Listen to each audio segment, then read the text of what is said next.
It's sports time on Rocky Talks, talking all things sports, professional to college to high school. Here are your hosts, Tyler Johnson and Wesley Magagna. What's going on, everybody? This is another edition of Rocket Talks. Today we're going to be talking about and remembering the now late, great Kobe Bryant, who, along with his 13-year-old daughter, died on Sunday, January 26th. Tragically in a helicopter crash. There's 7 others on the helicopter. So the sports world is mourning, and we're just going to pay our respects here today. Wes, what do you remember most about Kobe? Ooh, heavy question. Besides watching him play, just his fierceness, his competitiveness, his will to win. Nobody outworked Kobe. That was his mantra. That was his mantra.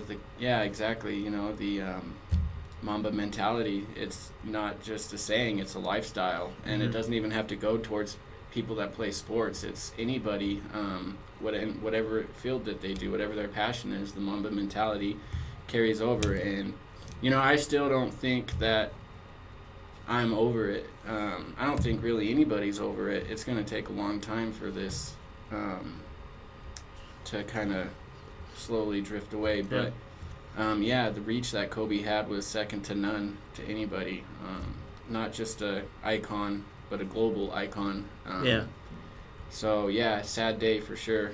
Still hard to fathom. Yeah, and we were born in 1992, and last couple days I've been trying to think of, sports icons and just people who we literally watched our entire life, their whole career, all the way through. I was trying to think of a player that died that we saw from start to finish. Like we saw him grow up from 17 years old, from Philadelphia, drafted right out of high school, to the end of his career where he dropped 60. I mean, we saw him the whole way through, and I was trying to think of another player that died prematurely and someone who died too soon, and I couldn't think of it. I think he's the first one in our lifetime. Yeah, that's the good thing about the NBA. Out of all of its greats, out of all of its legends, they have most of them still today. I know that we lost David Sterling at the end of this year. David Stern, the commissioner. And then Kobe just now. But other than that, the NBA really hasn't lost too many, which is fortunate. I don't know. I've just been watching highlights of him for the past 3 days now, and I watched interviews, and and it's not just the fact that Kobe and his daughter Gigi were on that flight. There was also 7 other people on that flight too, and I think some people overlooked that. Families. They were families. Exactly, and that too just makes it even hard. Yeah, Sunday was by far just the worst day because it all happened in pieces. The first piece was you got that Kobe was on the helicopter, and then hours later you find out that Gigi was on the helicopter with him, and then hours later you find out there was 4 more people on the helicopter, and it was just hit by hit by hit, and I think on Sunday the entire world stood still. Absolutely. Not many people have that effect. And he not only had an effect on basketball players, but like every athlete nowadays, looked up to Kobe because of that mentality that he had, that killer instinct, that drive to just work hard. And he was not only like the most talented person on the court, he was also the hardest working person. Like people tried to. You couldn't stop Kobe. You could just contain him or try to contain him. Like it was, like he was just a different animal. And when you look back at all of his highlights, all of his relentless shot taking, his 81 points. I mean, it seems like every day in school we were, growing up, we were just like, did you see what Kobe did? Exactly. He was always doing something that no one else could replicate, and it was just amazing to watch. Exactly. To this day, when I shoot a paper towel into the garbage can or a Gatorade bottle, you say Kobe. Yeah. And it's true. I mean, not just for Los Angeles, but it takes one name, Kobe, and that's all you need. Yep. And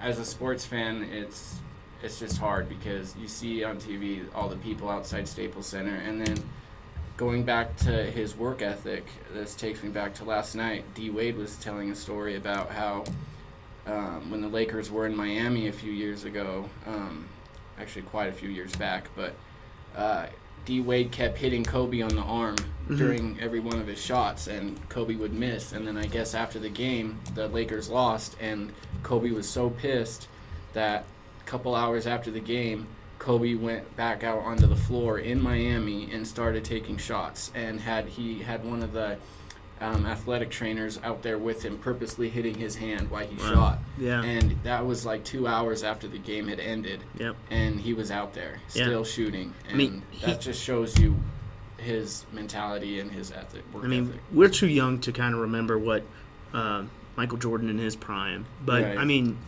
Kobe was right there. He was the next best thing. He could dribble like a point guard. He could shoot like a shooting guard. He had the post moves like a post player. He played defense better than anyone in the league.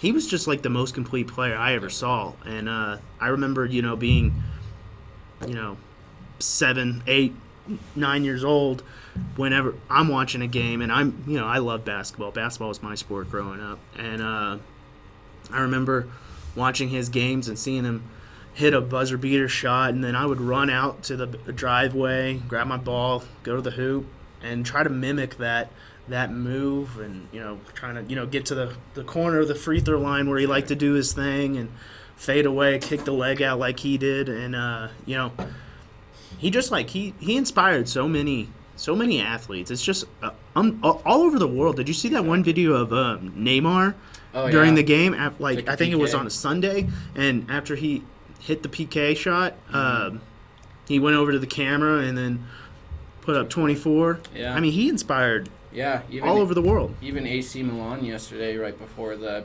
match started, not only was every AC Milan player wearing a black armband in honor of Kobe, but since Kobe grew up in Italy, AC Milan was his favorite soccer team. So they put a tribute on the Jumbotron of him and Gigi, and they replayed a video of when he first went to the stadium down there, and he said it was a huge honor for him, and literally all around the world. And then did you see the court in the Philippines? What they did on the court? I didn't. That art. Oh my gosh, the most popular court in the Philippines. This team of artists. It's a black court, and with like white chalk or paint or something, they drew a picture of Kobe hugging Gigi when he was at the All-Star game in Toronto, and it's like the coolest mural ever. Yeah. And just very sad. And what was your favorite moment of Kobe? Besides that 81 in Toronto, I would say there's a lot of them. If I had to, I would say one of my tops is his final game against Utah in LA. 60 points in your last game. Exactly. That's crazy. People, his whole career kept telling him to pass the ball, but that night everybody was telling him to shoot, and hit 60 points on 50 shots. You know? And that it's just insane. There was no better way for him to go out than when he did, and the post-game speech, Mamba out. It just gives you chills. Drop the mic. The mic. Yeah.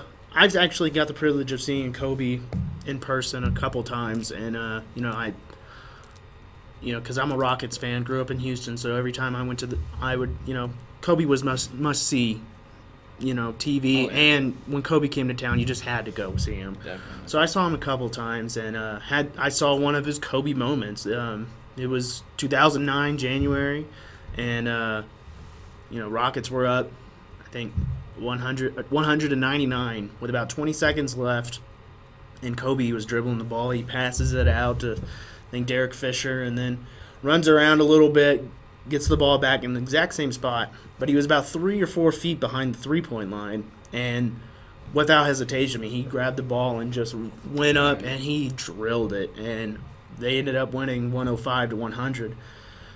And all of Toyota Center was just booing, and because you hated Kobe Right. because he wasn't on your team. Right. But he was so fun to watch, and he left all of Houstonians that were at that game in disappointment, like he did many times before. And it's I also remember one time, I think it was against the Phoenix Suns in the playoffs. Forget what year, but it was when the Suns had Steve Nash, Amari Stoudemire, Sean Marion, and the Lakers didn't have much. I think they had Lamar Odom at the time, but Smush Parker was their starting point guard. Don't even know who that is. Right. But I remember, like, he took the ball down the court, and this was still when he was still wearing number 8. Took the ball down the court, went through some people, and then he rose up, free throw line elbow, and just drilled it. And then, there's that final where he grabs his jersey and he pulls it open and stuff like that. I mean, those are the kind of moments where like you had to appreciate because it was in the moment. Definitely. Playing against him was always hard, but you loved him when he was on your team. And what gets me is back when him and, was it Rick Barnes, back when he was with Orlando? Oh, Matt Barnes. Barnes. When he faked it in his face. No emotion. No emotion. Didn't even flinch. And then that very next year, Matt was a free agent, and Kobe was this first call to say, hey, you want to be a Laker? And Matt grew up a Lakers fan, and he said, the first thing Kobe said was, hey, if you're crazy enough to bleep with me, you're crazy enough to play with me. Yeah. And that just shows you how Kobe was, man. The type of guy he was.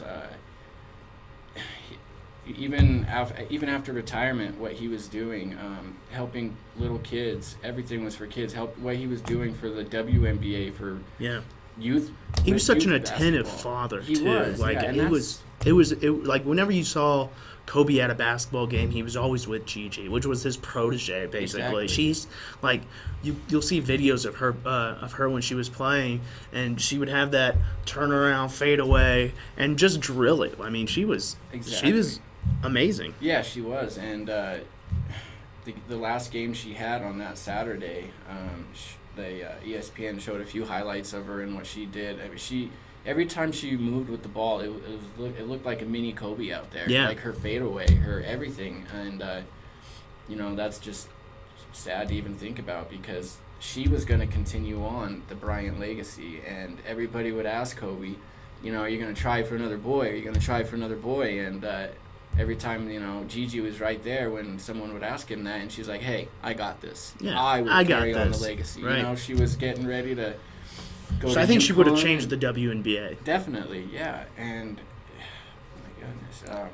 it's just, it's hard to even think about. And now you have people, changing their numbers in honor of Kobe. And Do you think they're going to retire 24 all the way throughout the league?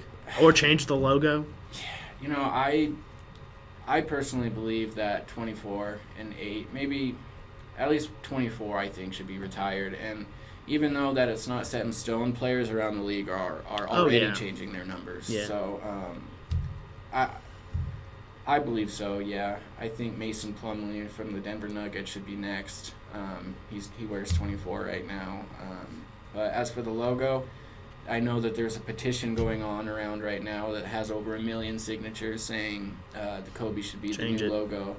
So, yeah, I think that there needs to be something done. And I know the Lakers are trying to work on it right now, and they canceled yesterday's Clippers-Lakers game in honor because they just didn't know what to do. Everyone is still mourning. I mean, he was a part of the organization for 20 years. Exactly. And in LA for 25. So, I mean, that's a tough thing to do. I think with the logo, because he resembled Michael Jordan so much, which, if they were going to change the logo, they should have done it with Michael Jordan, but they should pick a move for that fadeaway that they both hit time and time again. Pick a move, have Kobe be the logo, but it resembles Michael Jordan in a way that it honors that he worked so hard to be like Mike. Right. Like it was, that's what I think they should do. Right. Did you think that the LA should have kept that game on last night, or do you think that postponing it was the best idea? I think, Kobe, I don't know Kobe, but obviously. But I think Kobe. They short answer, yes, they should have canceled it. I mean, he meant so much to all of those players. Like all those players, all the NBA players these days looked up to Kobe. Oh yeah. Like they all didn't start playing until he was, when he like LeBron James was still in high school when Kobe won his first championship. Yeah. And so, that's what. So yes, they should have canceled it, but just knowing Kobe's mantra, mentality, the will to win, always working. Yeah. He wouldn't have wanted that. He would have wanted them to agree. keep on playing. But I understand it's hard to play when your idol and your icon pass away so suddenly, so horrifically the way they did. Exactly. Plus, you also have the families to think about too. Yeah. Like it's not just Kobe. If he would have wanted it, you got to go back to his wife Vanessa. Like, what would she want the Lakers to do? Yeah. And plus, with both those teams being from LA, the Lakers and the Clippers, and travel isn't going to be a problem. That game is easy to make up. Of course, it's not like the Knicks coming into town or something. So. Yeah. Like you said, I believe Kobe, just because of his spirit and his competitiveness, he would have wanted to play. Mm-hmm. But I think it was the right call to wait. And I know yesterday was the first time that the Lakers, as an organization, as a team, got together for the first time since Kobe's passing. And they kind of had you could say it was a wake for him, I should say. Everybody ate lunch and told stories about Kobe, and at the end they brought out wine and everybody toasted Kobe, and so I think that kind of helped a little bit. And even last night, it still hits me during the TNT thing when they had Shaq and Derek Fisher and D Wade and Jerry West and all those other guys out there talking about Kobe at the Staples Center. At the very end of the interview, the guy working for TNT said, "I've seen it from you, I've seen it from you, I've seen it from you, you, and you. I've seen a smile from you guys tonight. Even if it was just one, I've seen it." And that was probably the first time any of those guys have smiled since Sunday. True. So when you're talking about it and you're getting it out, and you didn't have to know Kobe, you didn't have to be present in his life to feel the pain. No, yeah. Like Kobe was such a global icon. He had that far of a reach that you don't even have to know him to feel the pain. Like, I can't even imagine what his wife Vanessa and his family and Shaq and LeBron are feeling, being close with Kobe. But yeah, I just, as a sports fan, I wasn't even growing up, I wasn't even a huge Kobe fan. I was a fan of him, but I wasn't a huge one. But on Sunday, my world, the entire world, stood still for 24 hours. Like, You just couldn't believe it. Couldn't believe it, and I thought he was immortal. Exactly. Like, I even broke into a couple tears. So that's what he had. That's the impact he had. And the saddest thing of it all is, take away all of his NBA accolades. What he was doing now, his second phase of life after retirement, that was going to be greater, I think, than what he did on the court. Yeah. And or would have been greater. He was just getting started, too. He was had just a long getting time started. to go. Exactly. And it's just... it's tragic that it happened on, Super Bowl week when, we're, exactly. all these athletes... As the time the Pro Bowl is going on. Yeah. People are getting ready to watch the Super Bowl, and it's kind of taken away from that a little bit. So, I mean, it's a tragedy from start to finish, but it's good to to remember his legacy and not dwell on some of the things that he did, but questionable things that he did. But it's a sad time in sports, but we'll get through it, and I'm sure the NBA, as they've always done before, they'll honor him the way they should honor him. They're always good about that. So exactly, and I think Richard Sherman said it best. On Sunday and even on Monday, Richard Sherman, the cornerback for the San Francisco 49ers, he even said at the stage during Super Bowl week a couple days ago that he was down in the dumps, but after thinking about it,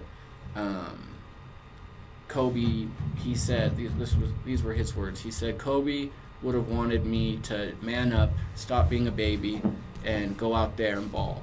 Oh, yeah. Go play, go do what you do, go compete hard, and I think that's what Kobe would want. I know it's hard to forget about what's happened these last few days, but for Kobe, I think that's what people should do. That's the best way to continue on his legacy, is by attacking life 100%, that Mamba mentality. It doesn't matter what you do, if you're a painter, a chef, a doctor, a professional athlete, go into each day 100% and give it your all, and prepare,